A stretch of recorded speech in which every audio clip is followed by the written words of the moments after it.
श्री शिवाय नमोस्तुत्यम। ओम उमा पार्वती पतये नमः। हर हर महादेव। प्रिय भक्तजनों, आप सभी का दिन शुभ और मंगलमय हो। आज की इस वीडियो में आप सुनेंगे शिव महापुराण का अध्याय 20, जिसमें आपको भगवान शिव का कैलाश पर्वत पर गमन तथा सृष्टि खंड का उपसंहार सुनने को मिलेगा। तो इस अध्याय को पूरा श्रद्धा भाव और प्रसन्न चित्त मन से पूरा अवश्य सुने और भगवान भोलेनाथ की कृपा प्राप्त करें। ब्रह्मा जी कहते हैं, नारद मुने कुबेर के तापोबल से भगवान शिव का जिस प्रकार पर्वत श्रेष्ठ कैलाश पर शुभागमन हुआ वह प्रसंग सुनो।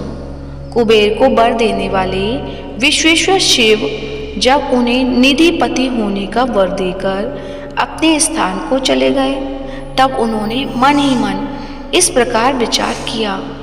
ब्रह्मा जी के ललाट से जिनका प्रादुर्भाव हुआ है तथा जो प्रलय का कार्य संभालते हैं, वे रुद्र मेरे पूर्ण स्वरूप हैं। अतः उन्हीं के रूप में मैं घुमको के राजा के निवास स्थान कैलाश जाऊंगा। उन्हीं के रूप में मैं कुबेर का मित्र बनकर उसी पर्वत पर विलासपूर्वक रहूंगा और बड़ा भारी तप करूंगा। शिव की इच्छा का चिंतन करके रुद्रदेव ने कैलाश जाने के लिए उत्सुक डमरू बजाया। डमरू की वह ध्वनि जो उत्साह बढ़ाने वाली थी, तीनों लोकों में व्याप्त हो गई। उसका विचित्र एवं गंभीर शब्द आवाहन की गति से युक्त था, अर्थात सुनने वालों को अपने पास आने की प्रेरणा दे रहा था।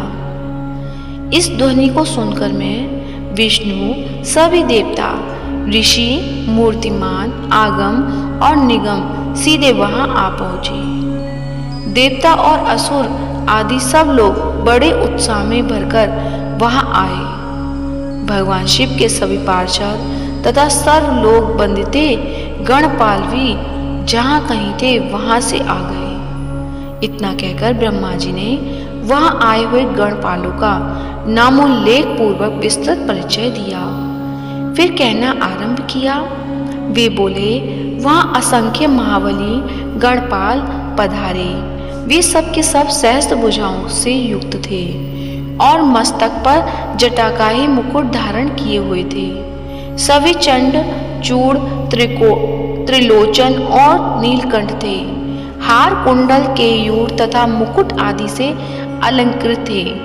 वे मेरे व विष्णु तथा इंद्र के समान तेजस्वी जान पड़ते थे। आड़िमा आदि ओठों सिद्धियों से घिरे थे। करोड़ों सूर्य के समान उपदासित हो रहे थे।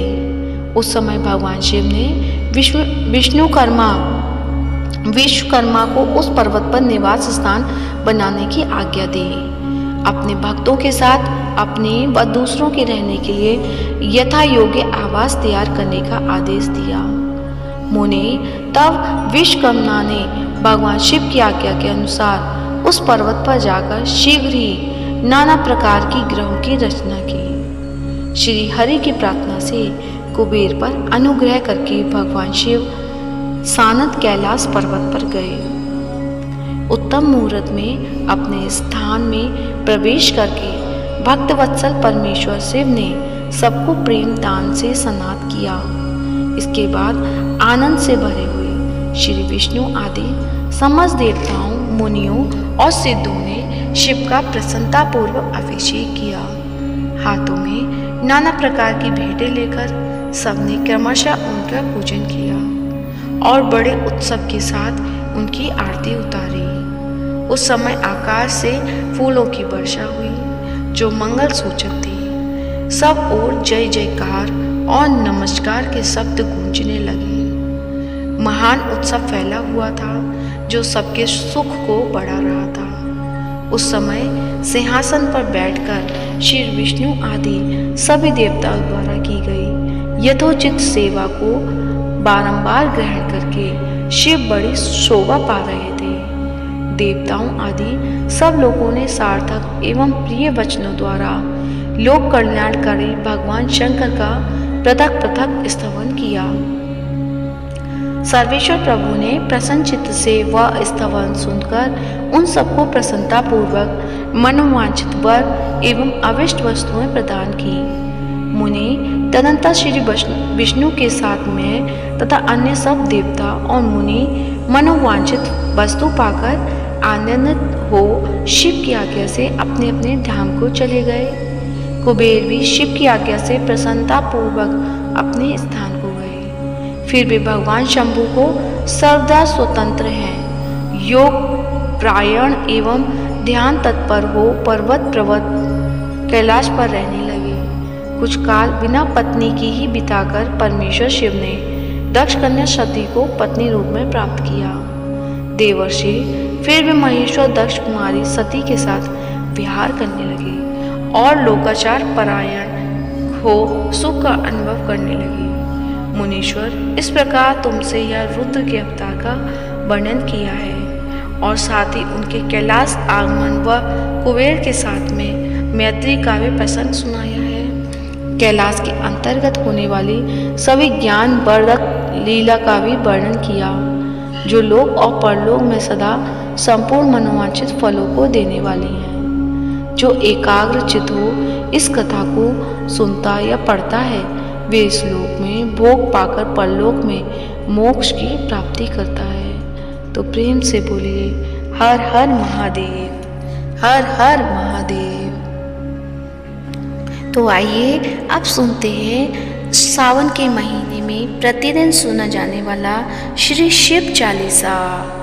तो प्रेम से बोलिए शंकर भगवान की जय हो। श्री गणेश गिरजा सुवन मंगल मूल सुजान, कहत अयोध्या दास तुम देहु अभय वरदान। जय गिरिजापति दीन दयाला, सदा करत संतन प्रतिपाला। भाल चंद्रमा सोहत नीके, कानन कुंडल नाग फनी के।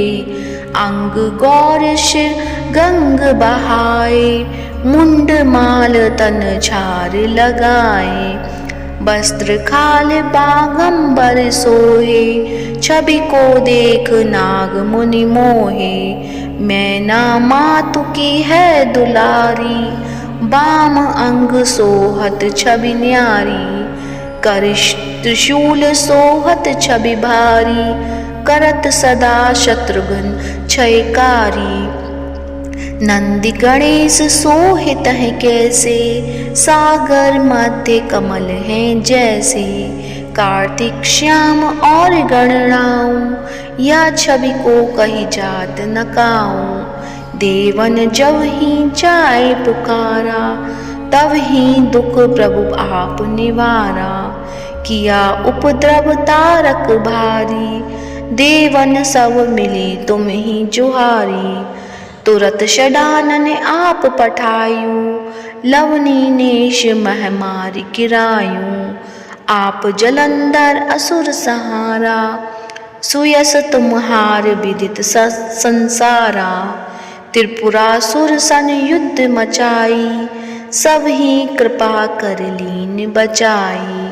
किया तप ही भागीरथ भारी, पूरब प्रतिज्ञा तसु पुरारी। दानिन मह तुम सम को नाही, सेवक स्तुति करत सदाही।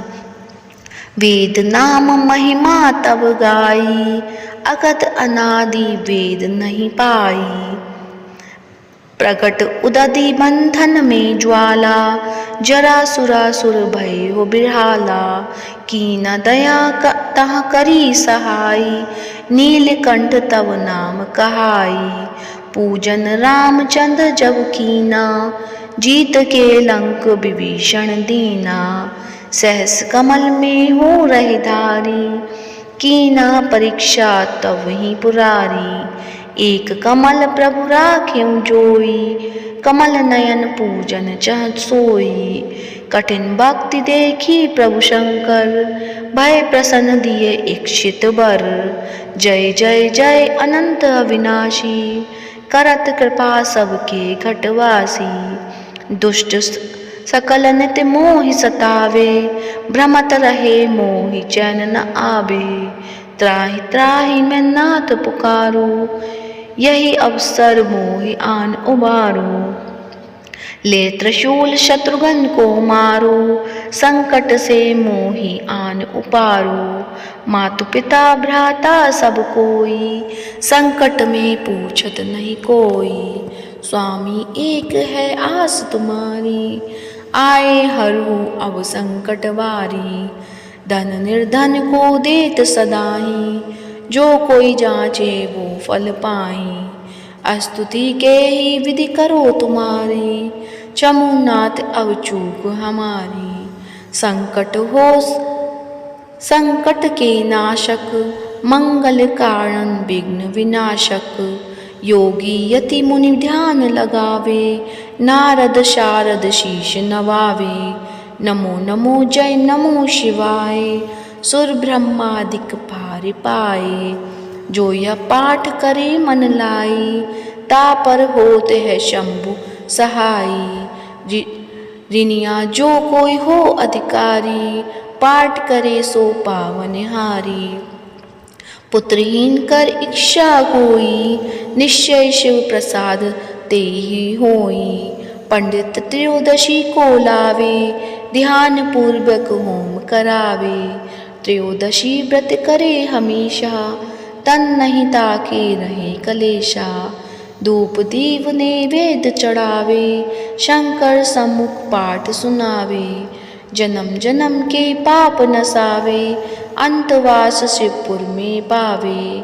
कहे अयोध्या आस तुम्हारी, जानी सकल दुख हरहु हमारी। नित नेम कर प्रातः ही पाठ करो चालीसा। तुम मेरी मनोकामना पूर्ण करो जगदीश। मकसर छठी हेमंत ऋतु, संबत 64 जान। स्तुति चालीसा, शिव ही पूर्ण कीन कल्याण। तो प्रेम से बोलिए हर हर महादेव। उम्मीद करती हूँ आज की कथा अच्छी लगी होगी। कथा अच्छी लगी है तो वीडियो को लाइक करें, शेयर करें और कमेंट में हर हर महादेव अवश्य लिखें। और इस वीडियो को ज़्यादा से ज़्यादा शिव भक्तों को फॉरवर्ड करें। धन्यवाद। जय जय।